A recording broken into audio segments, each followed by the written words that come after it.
Alright, so this is the video for doing problems 1, 3, 6, and 8. If the problems you did were 2, 4, 5, and 7, please go back and do 1, 3, 6, and 8 before this. But this is off of the notes that I uploaded already to Edmodo. Let's go through this. For number 1, we have AD congruent to DC and AB congruent to BC. Let's write this as our first statement. AD congruent to DC and AB congruent to BC. Of course, the reason is always given. Let's go ahead and mark this on our picture as well. AD congruent to DC, we're going to mark that with just one tick mark. And AB congruent to BC. I'm marking these with 2 tick marks to show that they are a separate pair of congruencies. Now I'm going to look at this and try to figure out what's something I can do in order to get one of these 5 postulates. Remember, these 5 postulates will help us to arrive at a triangle congruency. Right now I'm already given 2 sides, so I can either use side angle side or side side side. If I was to find a side angle side, I would need angle A and angle C congruent. And if I wanted side side side, I would need this other side BD congruent. Easiest thing for me is to automatically say that BD is congruent to BD.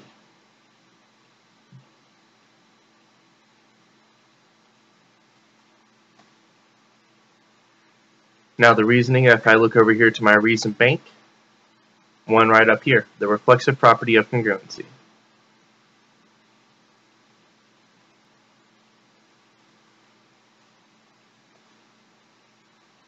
And this states that any object is congruent to itself. So BD segment is congruent to segment BD. Notice now I have 1, 2, 3 segments congruent. Now I can use my SSS postulate, my side-side-side postulate, to say that the triangles are congruent.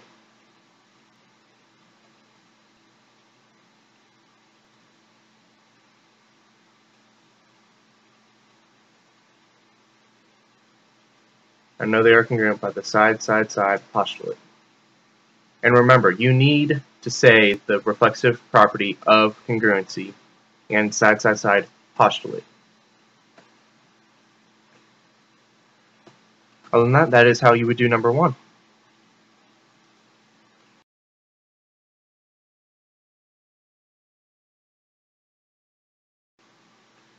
Now let's look at number 3.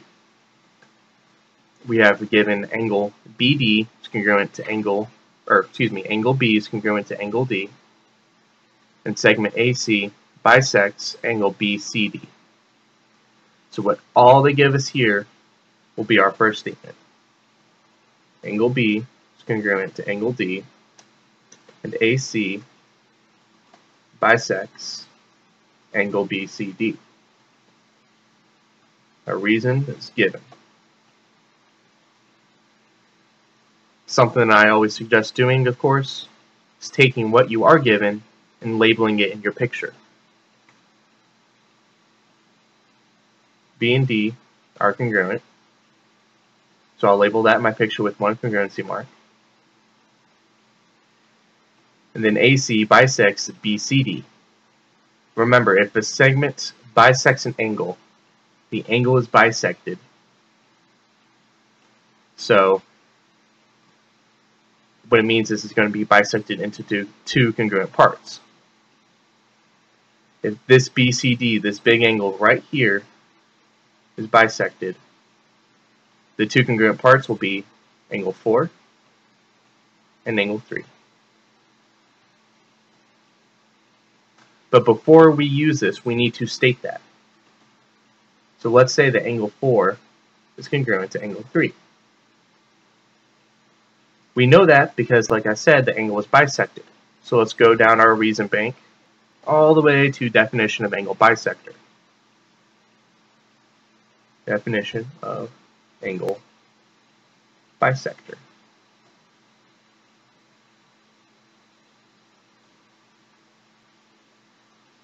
Now we have two pairs of congruent angles. Of our 5 postulates, ASA and AAS would be the two that we could use. For ASA, we would need to say that BC and CD are congruent, but we just can't say they are. They may look congruent, but there's no reason that we have to say that they are. So we're not going to use that. However, if we were going to use AAS postulate, we would need to say either AB and AD are congruent, or that AC is congruent to itself. Luckily, we can say AC is congruent to itself,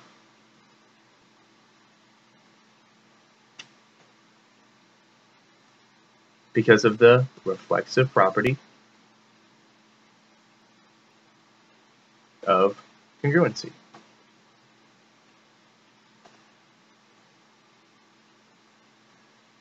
Now notice in our statements, we have a segment congruent, an angle pair congruent, and another angle pair congruent.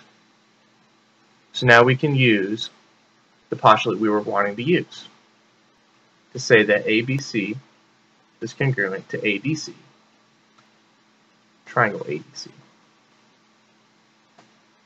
by the angle side postulate.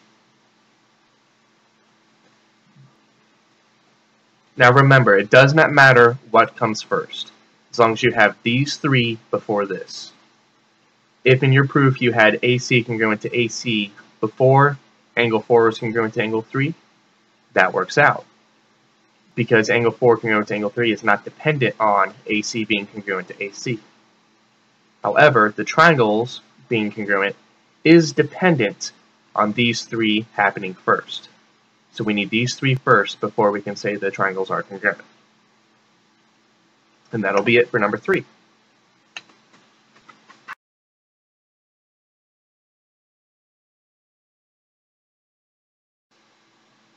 Now before we begin number 6, let me go ahead and point out to you that instead of this being PR, it's supposed to say MR. There was a slight typo in the paper that we used. So if you want to go ahead and try this now, you can pause the video, try it, and then start the video right back up when you're done. If you could not for the life of you solve the problem without doing that, it's okay, because you weren't allowed to. I already have the given statement written. We should know by now, just take whatever this is up here, write it down here, make the reason given. And now let's take what we are given and mark it on the picture.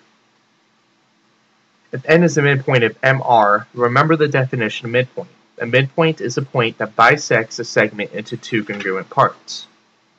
So if n is the midpoint of MR, then n splits MR into two congruent parts. And the same with LP. If n is the midpoint of LP, because these are a different pair of congruent segments, I'm going to use 2 tick marks. Now notice we have 2 pairs of congruent sides, but we don't have them written here yet. So before we use them, we need to state them. So MN is congruent to NR, comma, LN is congruent to NP. The reasoning that I put both of these into one statement is because both have the same reason. Let's look down our reason bank all the way to here, the definition of midpoint.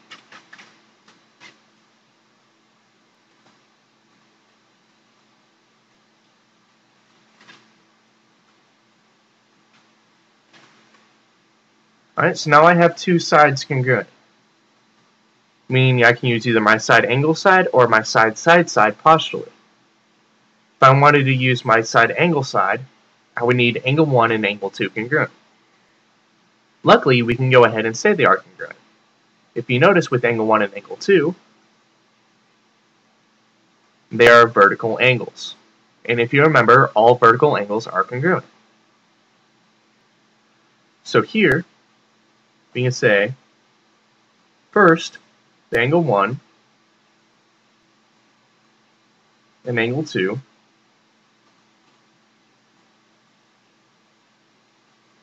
are congruent.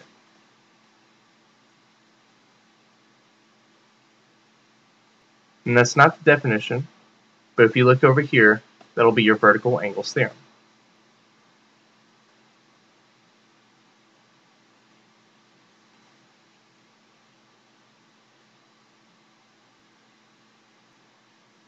Now if you look at the proof, we have two angles are congruent and two segments are congruent. Two pairs of segments are congruent. So we can use our segment or side angle side postulate. M and L is congruent to triangle R and P. Do not forget to write these triangles here. We need to note that you are talking about the triangle. And that is by your side angle side postulate. And we are done with number 6.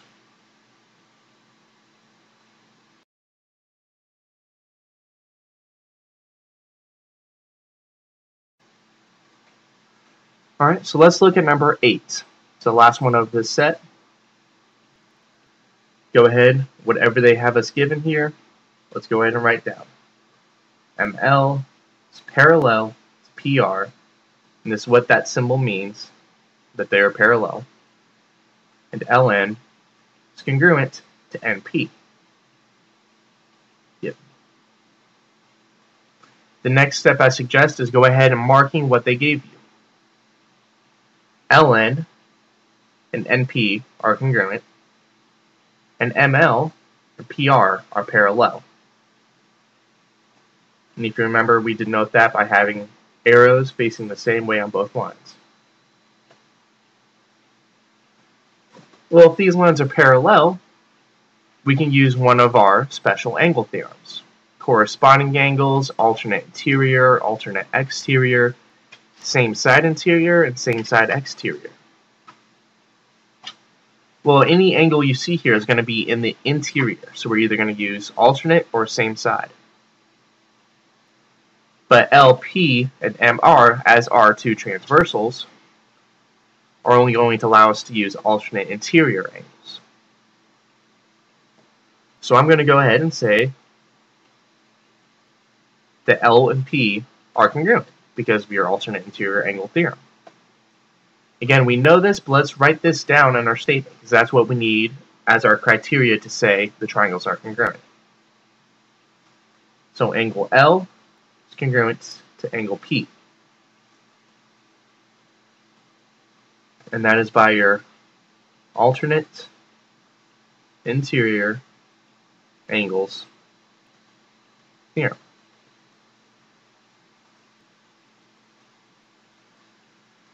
And what we just saw with number 6, 1 and 2 are vertical angles. So let's go ahead and say that these are congruent. Angle 1 is congruent to angle 2. That should be 2. I don't know why I wrote 3. But the reason for this is just your vertical angles postulate. Or not postulate, theorem, excuse me. Now that we have two angles congruent and a side congruent, we can use, if you look over here, angle, side, angle, or ASA postulate.